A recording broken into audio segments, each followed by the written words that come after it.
Good morning, everyone. This is Laurel Highlands Happenings on 97.3 Light FM, 1480 WCNS, and online at 973lightfm.com. I'm TJ DeStefano, and again this month we are joined by the Executive Director of the Laurel Highlands Visitors Bureau, Ann Nemanick. Ann, good morning, and good to talk to you again. Absolutely. Good morning, everyone. We're delighted to be back with you again, and this is our June edition for Laurel Highlands Happenings.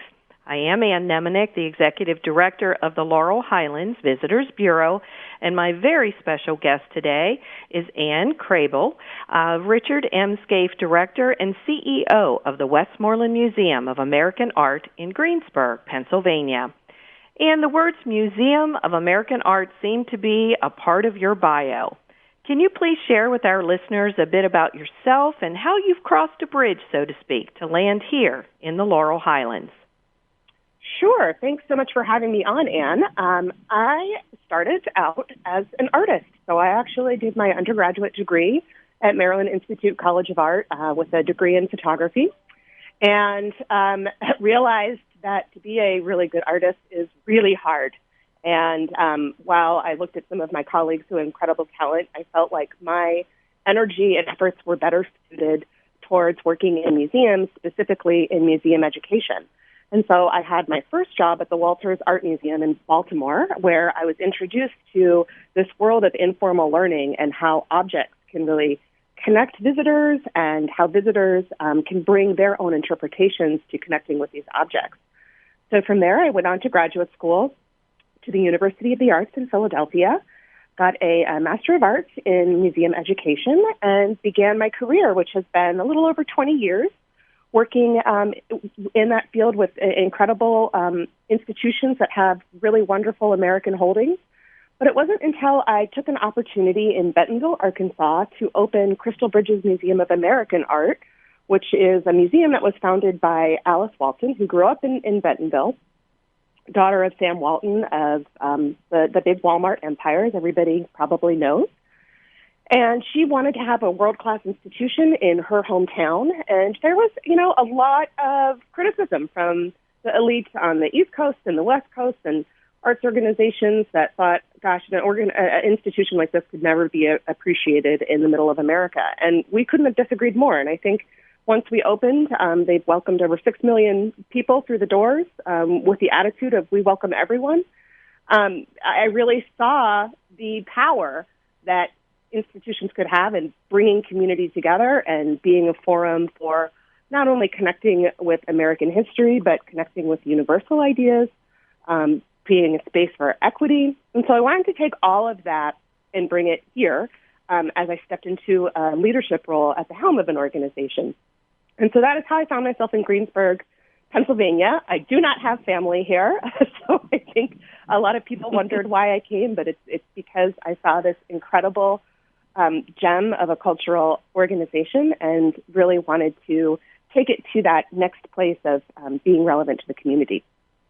Well, we certainly welcome you here, and we often talk about the world being a small place.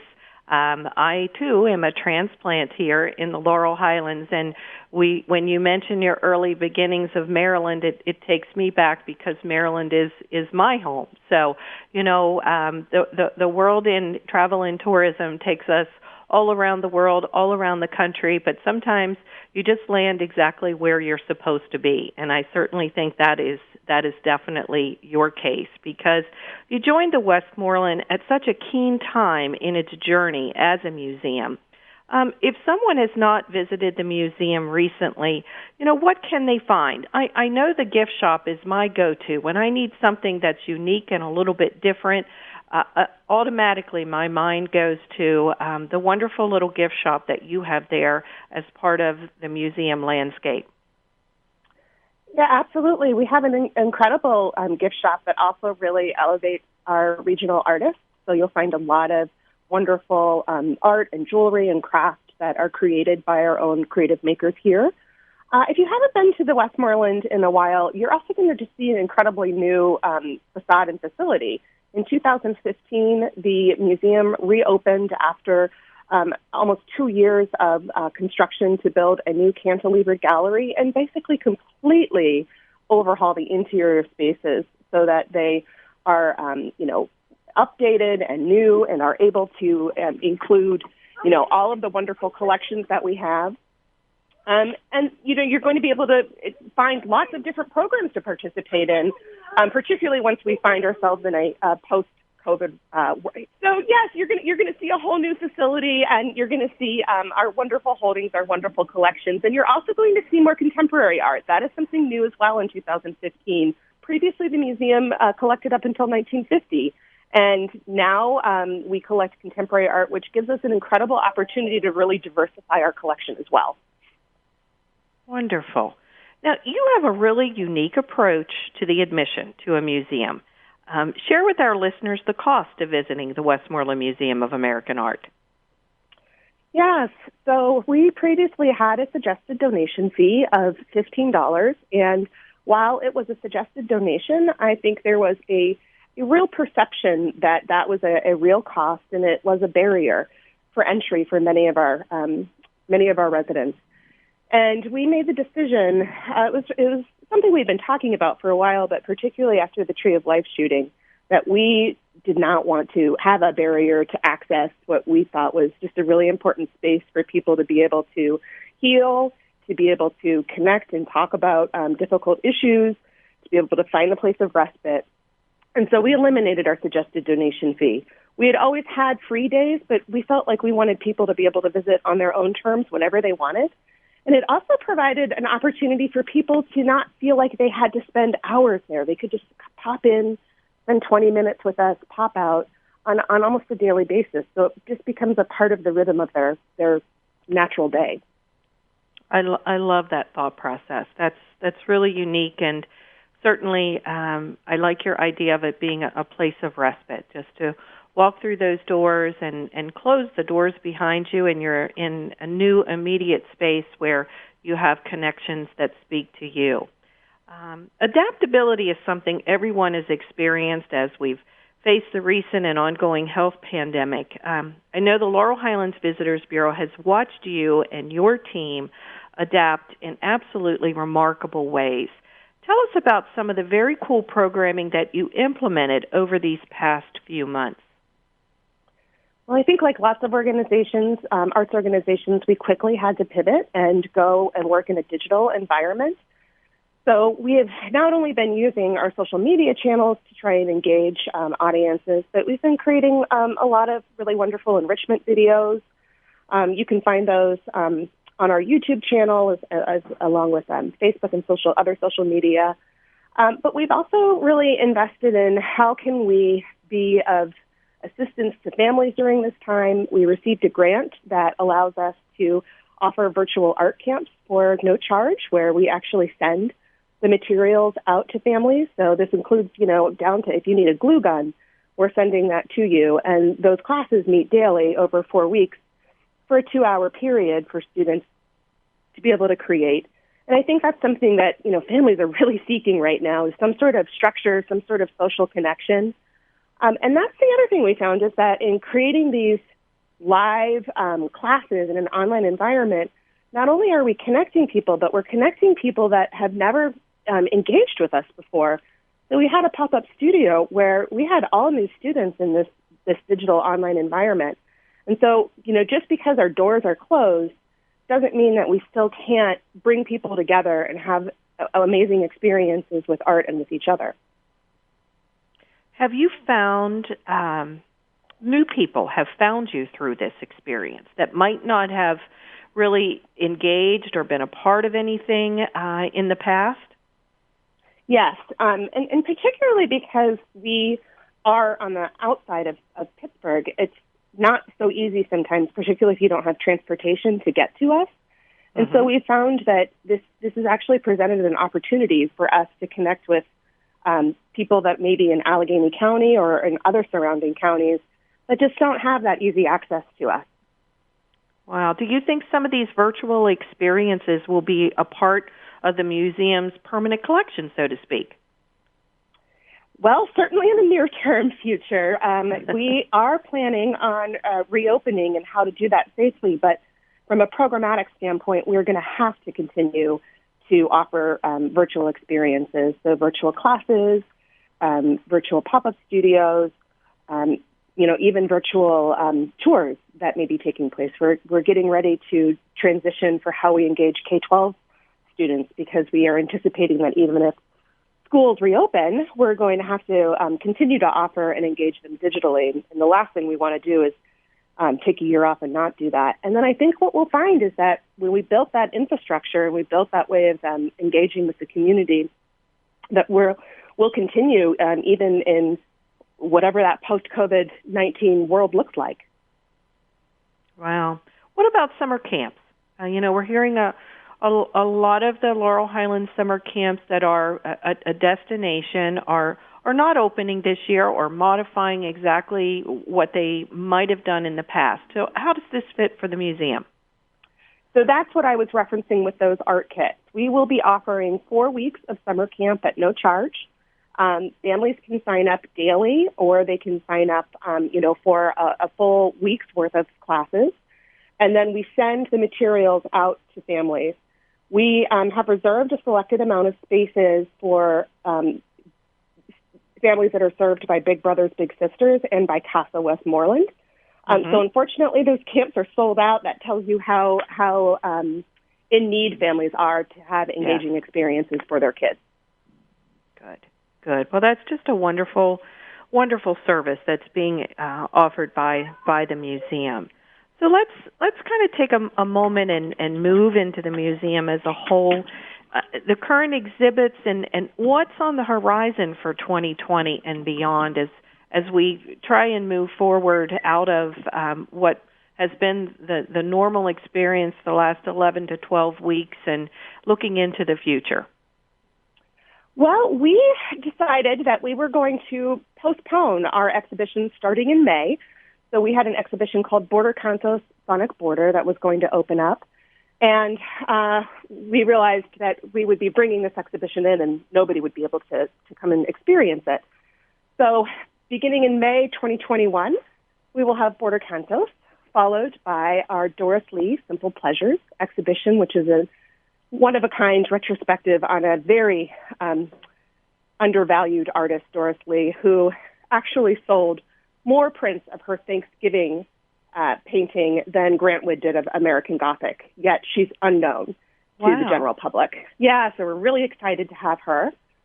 And then we'll be featuring an exhibition, Declaration and Resistance, by Stephen Towns, who is an incredibly talented emerging artist based in Baltimore and creates historical story quilts and paintings that are also referencing altars and the quilt-making experience to really bring to life African-American stories and, in this case, the labor that African-Americans built this country with.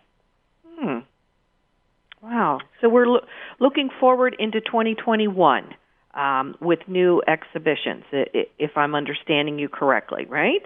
Correct. So what we were able to do in the meantime was we had African-American art in the 20th century, and that's from the Smithsonian American Art Museum. And fortunately, they were able to extend the show, so we will have that on view into January of 2021.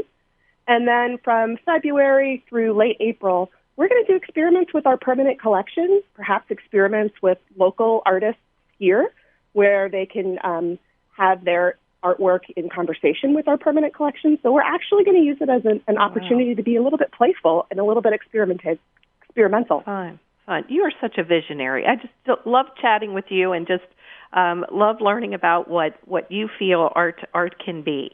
And let me just share with you, I think one of the most magnificent views of the city of Greensburg can be found at the Westmoreland Museum. And, I know that renting space for special events and so forth is a little bit on the pause button right now. But if someone's looking into the future, share a little bit with our listeners how they might be able to utilize a space at the museum for a special event. Absolutely. We do have one of the most magnificent scenes of downtown Greensburg and then off into the distance, the mountains. And, we'd love to be a space for people to celebrate their most treasured moments, whether it be a baby shower, a wedding shower, a special event, or a wedding. And so people certainly can inquire now and look at our space into the future as we develop protocols to be able to safely have rentals, and certainly look at our outdoor space, because that's lovely as well. And in the short term, maybe a little bit more safe as we start to bring people back together and gather. But on our website, there's information about all of the spaces and contact information as well, and we welcome inquiries right now. Wonderful. Wonderful. Well, I think looking into the future is certainly something that everyone is looking to do and wanting to do. And, for me, art is something that is very, very personal. It speaks to me in some way that I'm sure I'm not alone in my feelings, and what I feel may be very different than someone else might experience. And you talked a little bit about this earlier for folks just even being able to pop into the museum for 20 minutes just to be surrounded by art. But why is art so important today? What do you feel? Okay, that's a really important and complicated question. I think art is deeply personal, and I think it's also universal at the same time. So art can speak to us in ways that, maybe words can't, and connect with us in ways that words can't. I look at art as an opportunity for people to experience or consider something that is maybe unlike anything they've experienced before.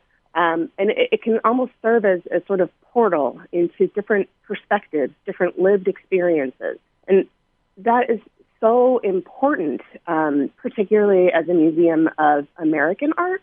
America has a complicated, painful, often ugly history, lots of moments of joy and celebration and triumph. But, the bottom line is we were a country founded on enslaved peoples. And we can see today that in this public health pandemic crisis, that has just made itself so apparent that those inequities and that structural racism exists today. It exists in the art world, too. So the art world is not able to differentiate itself and say that it doesn't share those same power structures, that it doesn't privilege some voices over others. And then I think, we also see this reckoning as a country with the Black Lives Matter movement and with Black and brown people systematically being killed. And so that is something that, while a lot of people may argue a museum should be neutral, a museum maybe shouldn't have those conversations, and museum should just be a space for people to escape that reality, it's not something that we want to do. We want to have those conversations honestly, candidly, and knowing that we're going to make mistakes when we do have those conversations, using the framework of art as a tool to help us. All of that being said, I think as an institution, we have a lot of work to do in just making sure that the composition of our staff and our board is also inclusive of those perspectives and those voices. I honestly admit that we don't have a lot of diversity on our staff, and that we work in a community that's very homogeneous.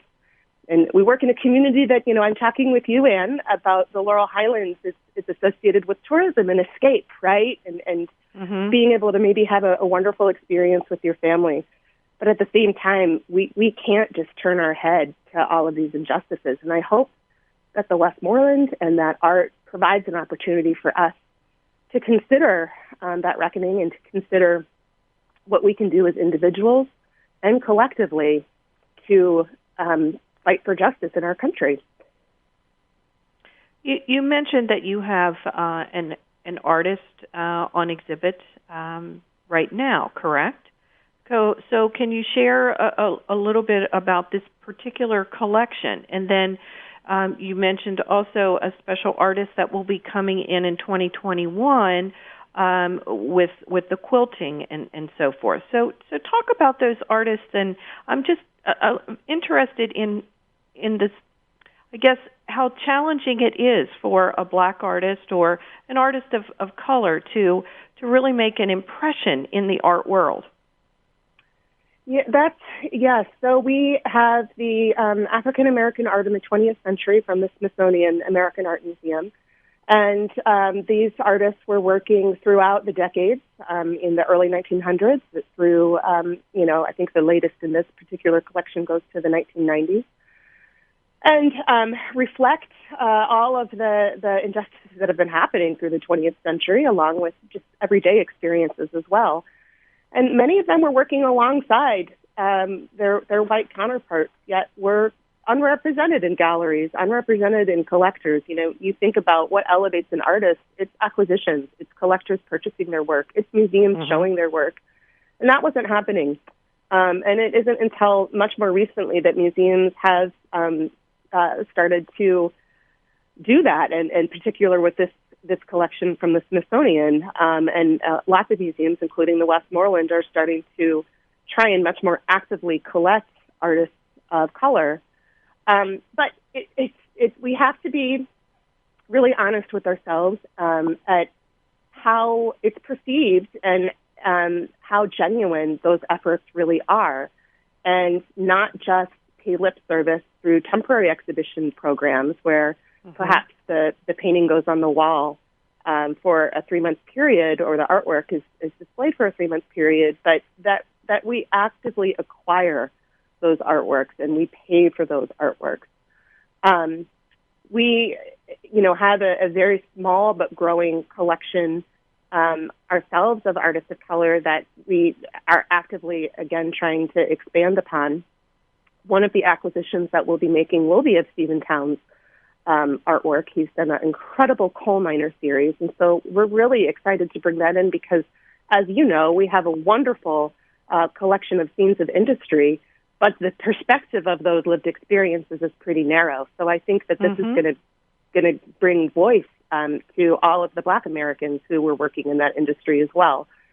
For Border Cantos, the temporary exhibition we'll be bringing in, we'll really be talking about the Mexican-American border and, how that has evolved over time, how that border has evolved over time, knowing that it wasn't fixed, and what that experience is of crossing the border into the U.S., which is certainly a controversial and complicated issue that our nation's been wrestling with for decades and decades. And then the Doris Lee exhibition really elevating women in this conversation, too, and the fact that the majority of collections across the United States, small, probably under 10% of them are artworks created by women. So I think I'm really proud of the work that we've done, but I also recognize we have a really long way to go in truly being a space that's equitable and supportive of our artists and communities of color. Well, I think that you've arrived at the Westmoreland Museum of American Art in a timely fashion. The ability to elevate and illuminate these issues and to open the door for artists that have not had an opportunity to showcase their work is the step in the right direction. And I think that's what we all need to do, is just take that first step. And certainly with your leadership and that of your board and your incredible staff, you're giving reason for folks to visit the Westmoreland Museum of American Art. So before we conclude, share with our listeners website, telephone, all of those little details they need to make sure that a visit to the Westmoreland is on their itinerary. Absolutely. So if you want to learn more about our museum, our collection, programs, when they launch, whether virtually or online, you can go to www.thewestmoreland.org. You can also call 724-837-1500, and we are located at 221 North Main Street in downtown Greensburg. Wonderful. Well, I certainly appreciate you being our very special guest today. Art is personal, and every exhibit is very different. And I certainly know that when visitors come through the doors of the Westmoreland Museum of American Art, climb those steps from the parking lot and enter the facility, there's something that will speak to them, and it certainly will be something that's very memorable. And the fact that the exhibits are ever-changing gives everyone a reason to revisit.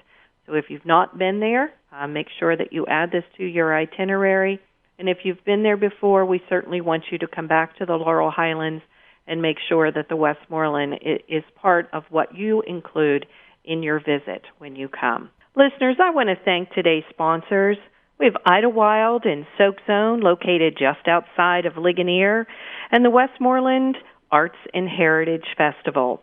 We heard a little bit earlier about things going digital, and that's exactly what's happening with the Westmoreland Arts and Heritage Festival this year, traditionally held over the 4th of July weekend. But in 2021, they'll be back at Twin Lakes, so we hope that you'll return and visit us in person for the Westmoreland Arts and Heritage Festival 2021. We appreciate the ongoing support of our incredible Laurel Highlands partners, and a special thank you to Anne from the Westmoreland Museum of American Art for being my special guest this morning on Laurel Highlands Happenings.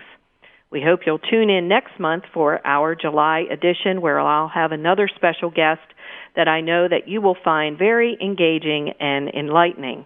Until then, visit laurelhighlands.org and begin planning your visit to Pennsylvania's beautiful Laurel Highlands. And on that website, laurelhighlands.org, you'll find the ability to get our free destination guide. We also have our Laurel Highlands Pour Tour Passport that will give you wonderful, wonderful opportunities to drive and visit our distilleries, our wineries, and also our craft brewery folks. Also, you'll find summer coupons. We've just uploaded those this week, and you'll find dozens of special offers all throughout the Laurel Highlands for you to be able to have special savings when you and your family come to visit the Laurel Highlands. And finally, there's special lodging packages as well.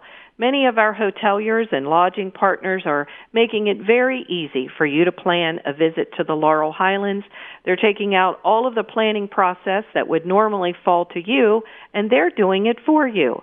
They're making reservations. They'll have dining options available for you.